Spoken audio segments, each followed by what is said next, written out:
Welcome, welcome, guys. Welcome to the stage. I have some pre-planned questions, but we can also take audience questions as we get going. So noodle on what you might want to ask Jed and David. I will try to warm them up with some founder-type questions, obviously inspired by Alexis's chat there. So I just want to talk first, I think, about both of your experiences as founders. Also, welcome to Meridian. Okay, well, I think one question, and maybe not everybody knows, and I know the backstory. How did you two meet, and how did you discover that you might want to build something together? Well, we knew of each other because Jed, when he did eDonkey, had used this algorithm called Kademlia that my student Petar Maimunkov and I had done. And that was like my most cited paper. And so I'd invited Jed to give a keynote at a peer-to-peer conference, and that's where we first met in person. But we weren't in regular contact, although we have mutual friends. Yeah, and then at some point, when I had the idea for this consensus algorithm, I reached out to David to hopefully like get in touch with one of his students to like help me prove it out. But he got super interested. So. Yeah. Yeah, it's like that. I met Jed.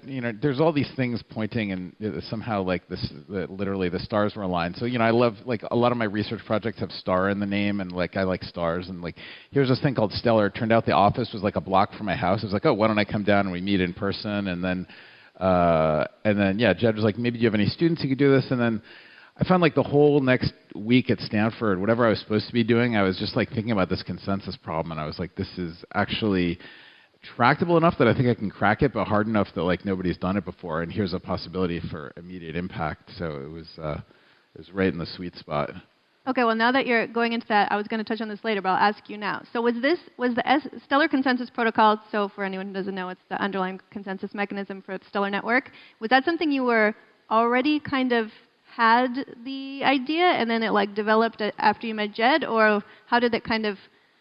No, I mean, I was like definitely not into blockchain. It seemed, because I didn't like mining at all. It just seemed like stupid and wasteful, and also like can my gain be turned down? I'm feeding back. Maybe I'll move the mic a little further away. Redundant mics here. So yeah, where were we? We were saying, had you already thought about it, but you're saying mining, you weren't into. Yeah, I was mining. definitely not into blockchain, and so the idea of like a blockchain where you could have assets that were not the cryptocurrency and the security would still work, and where you didn't have all this wasteful mining effort going, seemed extremely appealing. And we didn't know quite what it looked like. It took me a while to kind of come up with the idea of quorum slices, but like I felt like there ought to be something interesting in that space. Yeah, cool. All right, before we maybe go back into some stellar ideas, I want to ask you guys, maybe we have some aspiring founders out there. I'd be curious to hear from you guys. When you have this big idea, how do you decide it's an idea kind of big enough to pursue and building a company around it? Yeah. I mean, that's a good question. I mean, I think as like an entrepreneur, you often have like lots of ideas, and you have to be careful, I think, about like not going into the first one and just making sure that the one you want to do is something that you want to work on for many, many years, because you'll inevitably end up working on this thing for like long periods of time. So it has to be something that's going to hold your interest. And I think it also has to be something, I always look for something that's going to have like quite a big impact. Like you want something that can actually scale to like some global size. And then something that's like going to ultimately be like good for the world, I think, is like an important metric, because you can do lots and lots of things, and you might as well do a thing that's going to be like net positive, I think. So yeah, so once you kind of like find that, then go for it. Yeah. Same, David? Yeah, I mean, when it comes to any kind of project, whether it's research or a startup, I find that I always kind of come back to the same three questions, which is, why would anyone want this? Why isn't like the 90%, like whatever the simplest, stupidest thing you can think of, like good enough? And then like, can you actually pull it off? Like, would it work all the way through? Will you hit like, sort of insurmountable obstacles? Yeah. I'd say maybe there's like a distinction between like a for-profit startup and a non-profit also. This is one of the things I really like about SDF, having also, been involved in like starting a for-profit company. you also have to think about like, well, how is this going to make money and be sustainable? And people might have a good idea, and then you'd be like, yeah, that'd be cool, but how are we going to monetize it or whatever? And so it's one of the things I love about being at SDF is it's like we don't need to, we just do what's cool. Yeah. Yeah. I mean, we still need to make sure that people want it, right? Yes. Like, So those are the three questions. Yeah. But like we can build a cool piece of software and we can give it out as open source, right? And that's fine, right? And for many startups, that's not an option, right? Well, maybe picking up a little bit on the idea that Danelle and Alexis were talking about, when you come up with this big idea and you need to then hire people, have you guys ever felt like a little pressure, like, okay, all these people are going to come work for me and take a chance on my idea, a little pressure?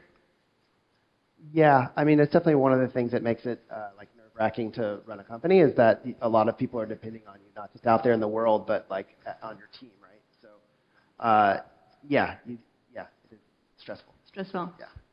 I mean, I have a slightly different perspective because, coming from Stanford, I kind of have access to all the talent.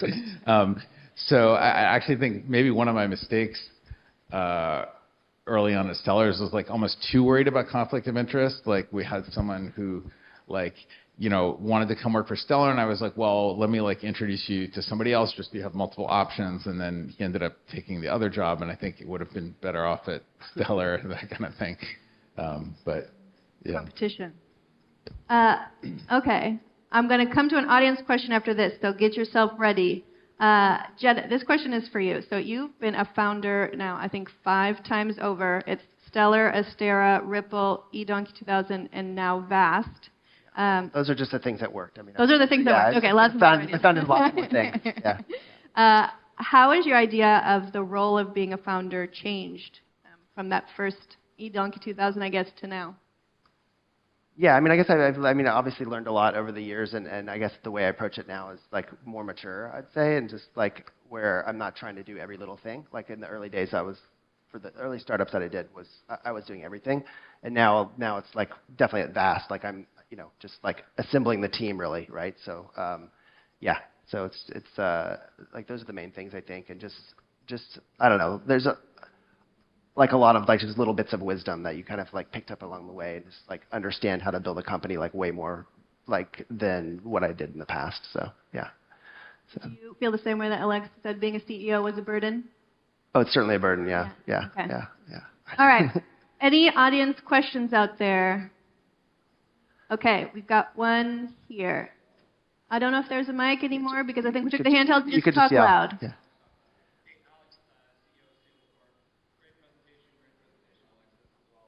I want to talk a little bit about point solutions versus ecosystems. Obviously, we're part of a large ecosystem here with the Stellar Group, but you hear a lot of find your idea and build out your idea. Jed, you've founded 4 or 5 different ideas over time that I'm sure there's some level of interoperability or connectivity between. But how do you think about kind of building multiple things or building multiple solutions? Because to create those kind of objectively better things that Alexis was talking about, or those step function better things, it's not going to be one point solution that does it. It's a team. It's a whole bunch of different solutions working together to deliver that front end, that UX. So how do you think about kind of your one idea versus all of the pieces that are needed to actually deliver that kind of full solution, especially in Web3? Yeah, I mean, obviously it's I always think that ideas are fairly cheap because it's not just the idea, it's the execution of it that ultimately is going to matter. You look at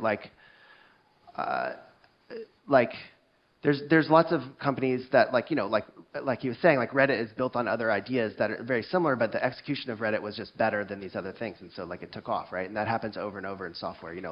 Facebook is the same as Friendster, but Friendster wasn't well executed, and Facebook was, and so Facebook took off, right? And so there, like you say, there's it's not just the idea, it's all the things around it that you have to make sure that you nail. So yeah. Yeah, I mean, it's a little bit depressing, but I would say that in many cases, the idea is actually less important than the execution. Although, I kind of think that's one of the cool things about Stellar. We did have a really non-trivial idea at our core, and that may have been important to our success. Certainly, if we ever get to the point that there's $1 trillion asset on Stellar, it will only makes sense because of our consensus protocol. Right. But at my other startup, we had like brilliant tech from Stanford, and it just turned out that we could solve problems that were way more advanced than what the customers wanted. Like we would just do like a dumb warm-up exercise. I think you've been cut off. Yeah. Yeah. Okay. Oh, no, you're back. You're back. And the customers were like very excited about stuff that didn't require any of our fancy technology. Yeah. I think there was someone raised their hand over here. Oh, okay. We'll go there first. We'll come back. My name is Bisi Adedokun. I'm the founder and CEO of Oroki. I want to ask, where do you see Stellar in the next 5 years? And do you see a convergence between the Stellar protocol and the Ripple protocol? Sorry, do I see a what between them? A convergence between the Stellar protocol and the Ripple protocol. I don't know if it'll be a convergence. I mean, I think we're working on very different problems, actually. Like, it sounds the same on the surface, but I think we're trying to do fairly different things. In the next 5 years, I mean, I hope Stellar continues to grow, obviously, and I think it'll grow along things like Vibrant that I think we're going to talk about later, things like that, where it's actually essentially enabling these cross-border payments, in a kind of decentralized way, in the sense that anyone can plug into this network, lots of different small players and things like that. So, hopefully that gets established in certain regions in the next 5 years is what I'm hoping. So, yeah, sort of vague, but also I kind of feel like the way blockchains are heading is interoperability is becoming more and more important. So people are doing things multi-chain. So I think maybe 5 years ago, it seemed like there might be one chain might emerge as the blockchain, and that doesn't seem to be happening right now.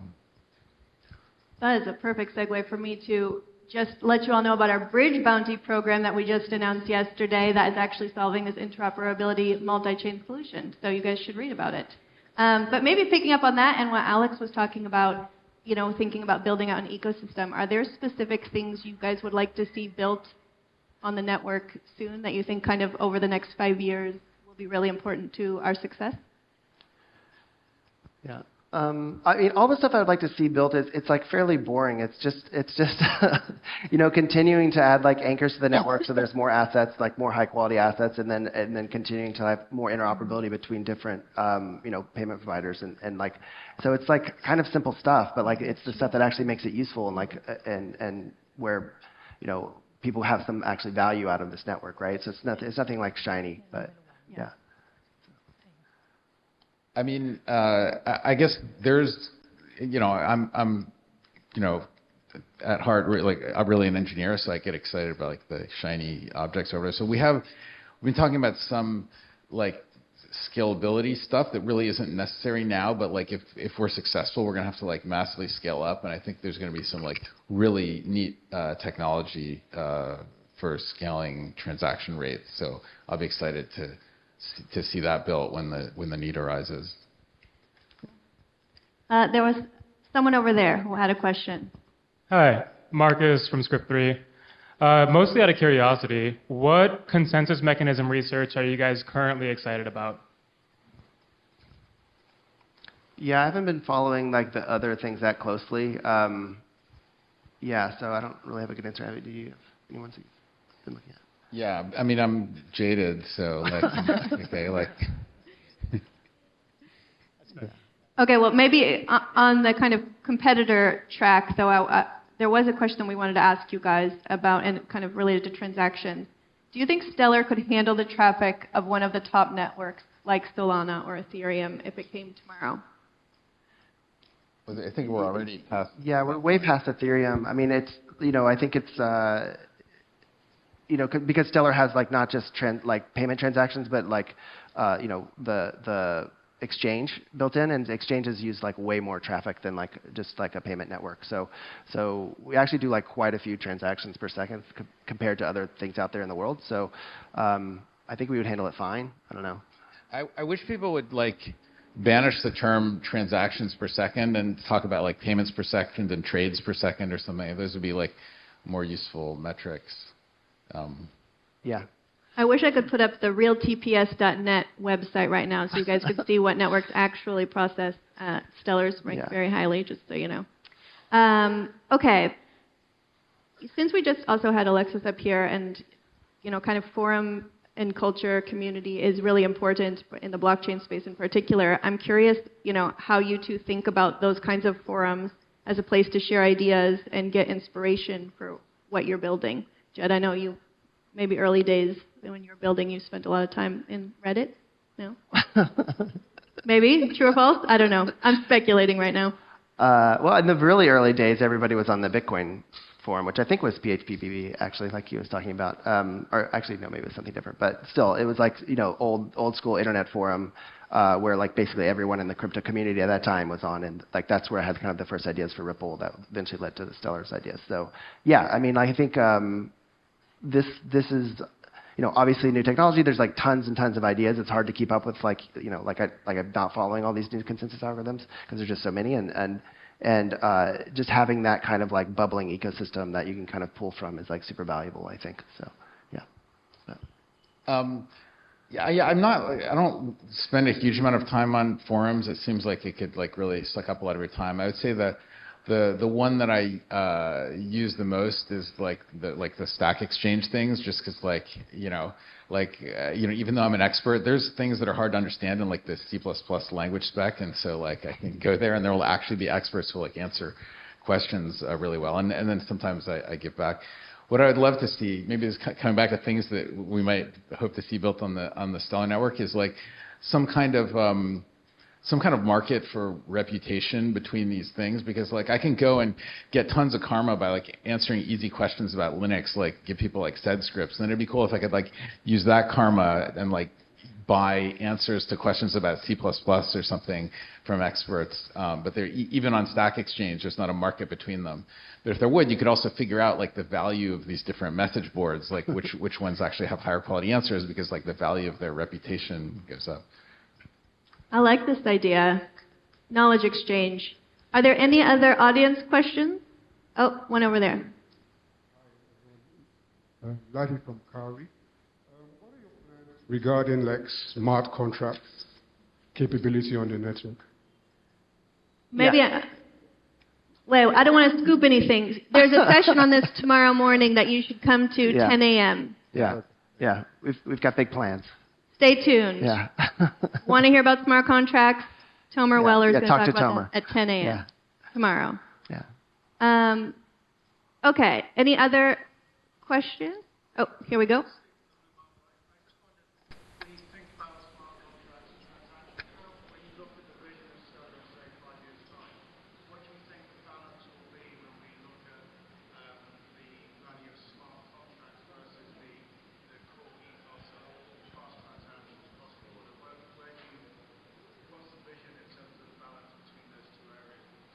I think the bulk of stuff will still happen in like the core, but smart contracts I kind of view as a way to like experiment with things that we should put into the core. But we'll see what actually develops over the next 5 years. But yeah. So. All right. I'm going to ask a couple non-Stellar work questions because David and Jed both work elsewhere as well because they're very busy. Anyone have any Stellar questions now before I move on? Oh, Sam. Working? All right. Have you guys ever thought about any sort of like incentivizing for validators? Has that ever come up into discussions? Yeah, it comes up. I'm staunchly opposed to it because that money has to come from someplace. So it's like I want Stellar to be like the cheapest way to like move assets around, right? And the other thing is that we don't want I want if some central bank were like, we want to issue like $1 trillion worth like a central bank digital currency on a blockchain, like I want Stellar to be suitable for that, right? And the reason it is suitable is because the central bank would run some validators. If they really did this, everyone would say, whoa, we better put that in our quorum slices because we want to agree with that super important issuer of that super important asset, right? And the security would just work, assuming that they could keep their own servers secure, right? And once you start paying people to do this, then you have to start asking, well, is the is the value of this going to be sufficient? Well, I'll actually talk about this tomorrow. I'm giving a talk called "Agreement is Its Own Incentive." So when come to that talk, and I'll answer the question, I guess. I'll give one other session plug for Thursday too. How done is Stellar? I think the validator incentives might come up in that discussion too. I think one question here.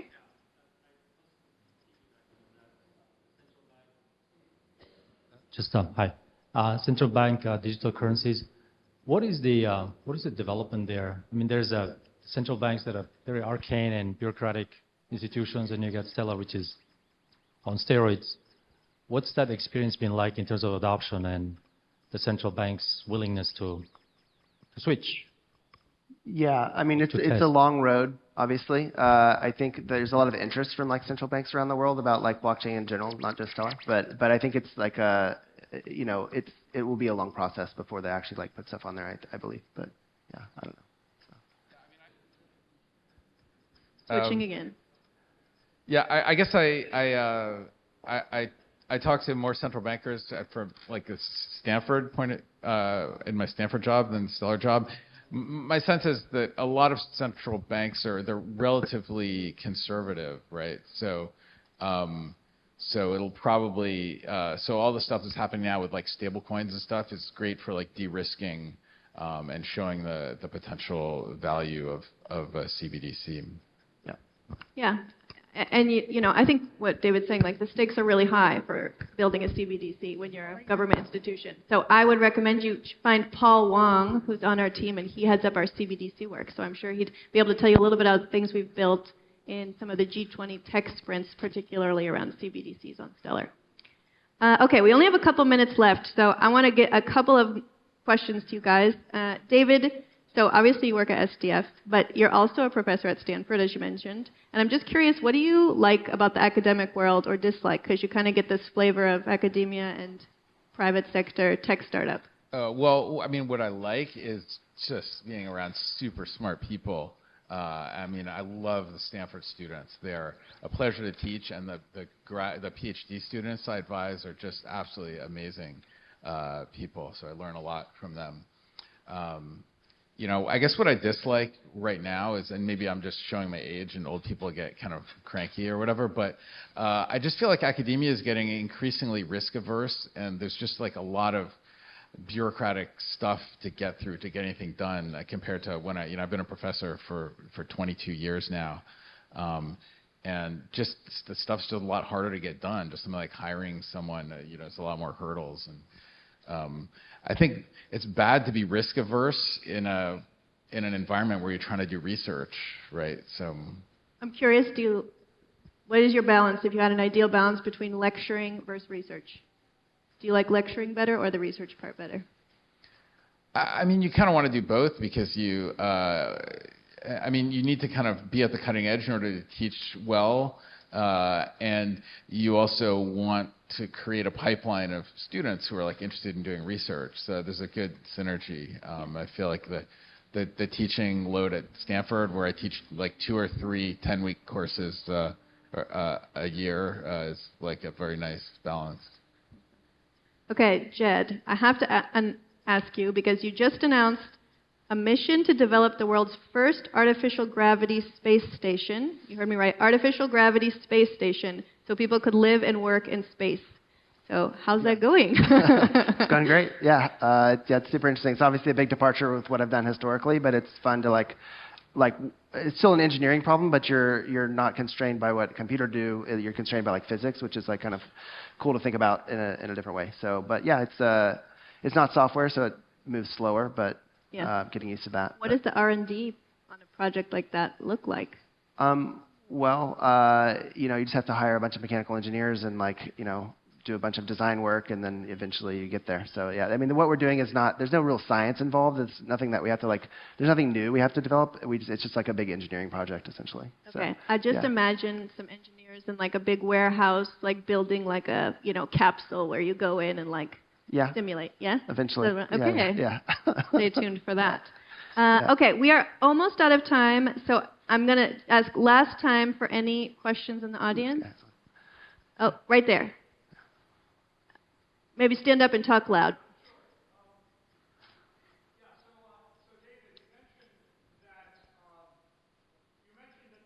That there are some technologies in the pipeline that are going to vastly improve the ability to process transactions, perhaps to move more of the mechanisms for processing transactions out of the core of the ledger and into the edge.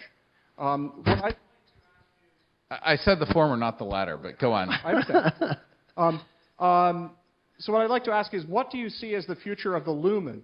Or rather, what do you see as the future of the idea of mechanisms that facilitate per transaction fees using some kind of token on the ledger? Think about it like Ethereum gas, for example. Is this model broken? Is there a future to this? Sorry, no, I think we'll always need some kind of anti-spam. There always has to be like a market for the transaction capacity, and also for like storage on the ledger. So yeah, there'll still be some limitations. I don't see the role of the Lumen changing in the Stellar network. So the question is will this always be on a per transaction basis? Will transactions always require a certain number of lumens? Probably. I mean, it might not be fixed. Like it might be like some operations are more expensive than others. And the Lumen has two roles, right? It's kind of, you pay for computation, and then it's also kind of a deposit for storage on the ledger, right? And you're like, for some of the techniques for scaling like the layer 1 DEX, they work really well with like a large number of people trading and a very high transaction volume, but they don't work with like an infinite number of assets. So you might want to, use. I mean, again, I'm just totally speculating, but like maybe you could like use lumens as one way to like vote for like which assets should be like the core assets versus the peripheral assets. All right, we are basically. Oh wait, okay, you're the last one. What do you see Stellar in 5 years? What are the problems that we need to solve right away? There's been a new focus on financial inclusion, instabilities, geopolitical instabilities. What are the issues that Stellar as a network needs to solve now? Yeah, so I mean, I think part of it we'll talk about tomorrow. I think we do have to add smart contracts. That's like in our roadmap now, and I think that's increasingly clear that that's like a fundamental thing for just allowing the diversity of what people want to build on this platform. So like that's, I think, our number one thing that we need to add. And then there's like scale, like hopefully then that will lead to like needing more of these scalability improvements that David's like mentioning. Those are kind of the two main things. So yeah. All right, nothing to add? Because now I'm going to ask a question I think you're both going to hate as my wrap up. Okay. Okay, we're in Rome. Have you guys eaten gelato yet? No? No. No? Not yet. No. Not yet. Okay. Tomorrow. All right. We got to keep it on the agenda. Yeah. Okay, and also, now it seems like there's a lot of questions about smart contracts. Come back tomorrow at 10 a.m. So thank you, Jed and David, so much for this chat. Thank you. Really appreciate having you guys on stage.